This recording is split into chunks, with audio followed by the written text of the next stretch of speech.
Good morning children, how are you all? So about this chapter we are discussing bones and muscles. Already completed the skeletal system, isn't it? How many bones are there in the skull? 22 bones are there. Vertebrae, how many vertebrae are there? We are having 33 vertebrae. How many rib bones are there? 12 pairs rib bones are there. Which organ is protected by the skull?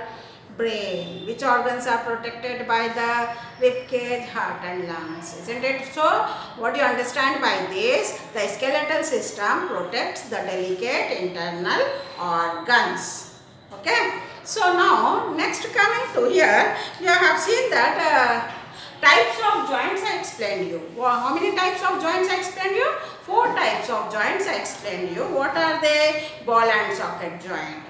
Whether the joint moves freely or in one direction or doesn't move. It moves freely in all the direction. The ball of the arm is fixed into the socket of the shoulder bone, which allows the movement in all the direction. Where you find ball and socket joint? In the shoulders and in hip region you find the ball and socket joint. Next coming to pivotal joint, also I explained you where you find pivotal joint in the neck region. The backbone is connected with the skull, isn't it? So what movement you will get? The neck you can bend downward, upward, sideways. You can rotate, isn't it? Backward, forward, isn't it? And sideways also. This is what you call it, pivotal joint. Sliding joint also I explained you where you find the sliding joint in the wrist and in ankle. The bones are slide with each other. The bones are slide with each other is called a sliding joint. Where you find the sliding joint? In the wrist and in the ankle.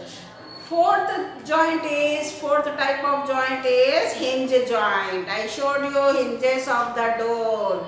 How the door moves in one direction only. The hinges of the door allows the door to move in one direction only. In the same way, we use elbow is there. We allow, see how the hinge hand is moving in one direction only.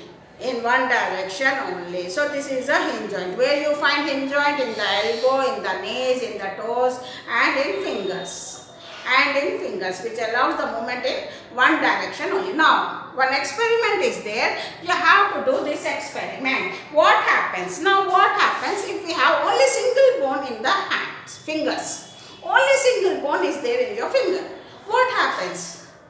Can you fold? Can you hold anything? No, not at all possible to hold anything. Can you eat the food? Not at all possible to eat the food. Can you bath with this stiff hand? No, we cannot bath also. We cannot do the work. We cannot hold the thing if we have single joint. Here we are saying joint. These joints helps in movement. What is a joint? Where two bones meet is called a joint. See, these joints only allows our fingers to fold and which helps in work, function. Different types of works we can do with this folding fingers. Understood? Now, here you see this activity you can do. Draw your hand, your palm with finger on a paper, A4 size paper. 2 hands you have to draw. 2 hands you have to draw like this.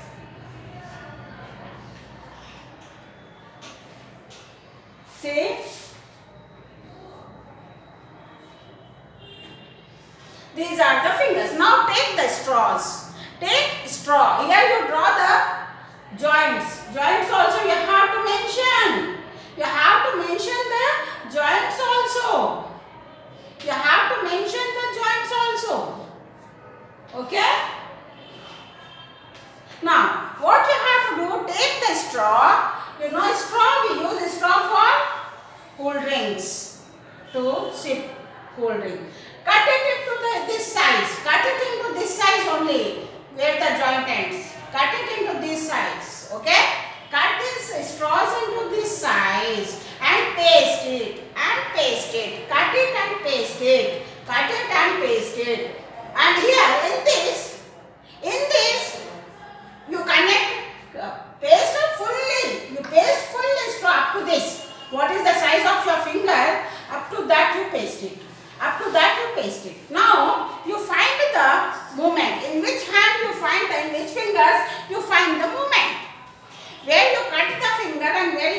are called the joints.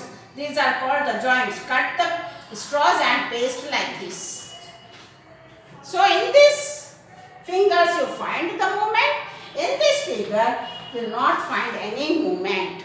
Isn't it? Because of single bone is there. It will not work out because of single bone. The single bone is there, so it will not function. Understood? So this is your project to do at home. Understood? Now next coming to muscular system. Muscular system. Now your hand, take the hand and stiff. Keep the fist tightly. Then fold it. Fold it tightly. Fold it tightly. Here you will see what you see, this part will be bulges out. This part is bulges out. Fold it tightly. You have seen, I think, weightlifters. This bulged part is nothing but muscles only. How much you are having strong strength. This is a muscular body. This is a muscle. What do you call it? Everyone can do. Fold it. Tightly you fold it. If you do daily exercise, especially boys, your muscles will be very strong. Like this. Fold it and you will see here bulged part. How is this part is bulges out? Because of the muscles present in this, it will contract. It will contract. Due to the contraction of the muscle, you are seeing here, the muscles are bulged out. Means come up. The size will be increased. Yes, these are called the muscles. These are called the muscles. So you can say your body is muscular. So when the muscles will be strong, when you do the exercise regularly. So these muscles are called biceps and triceps. Always the muscles work in pairs. Always the muscles will work in pairs. They work in pairs. And see, when you smile, around 15 muscles will work. When you smile, around 15 muscles will be contribute for your smiling face. 15 muscles will work when you smile. Understood? So this is about, now next coming to, these are the bones. You are seeing these bones are connected, attached with the fibrous part, fibrous structure, very strong structure is there. The muscles are connected with the very strong fibrous structure is there. This is what you call it tendons. This is called tendons. So you are seeing the muscles. Here you are seeing the biceps muscles and triceps muscles. These muscles, you are seeing these muscles are connected by a fibrous strong structure which you call it as a tendons. What do you call it? Tendons. Where you find the ligament? We find the ligament in the joints. We find the ligaments in the joints which hold the cartilage and joint together. Don't get confused. Tendons and ligament, don't get confused. Understood? So ligament is also a fatty substance which hold the cartilage and joints together. And where you find the tendons will connect. It is a fibrous structure, strong structure which connects the muscles to the bones. So here which allows the movement of our body. Bones and muscles together helps in movement of our body. So simultaneously bones also should be strong and muscles also should be strong to work together. Understood? So this is about the muscular system. We will discuss the types of muscles in the next class. Thank you. Have a nice day.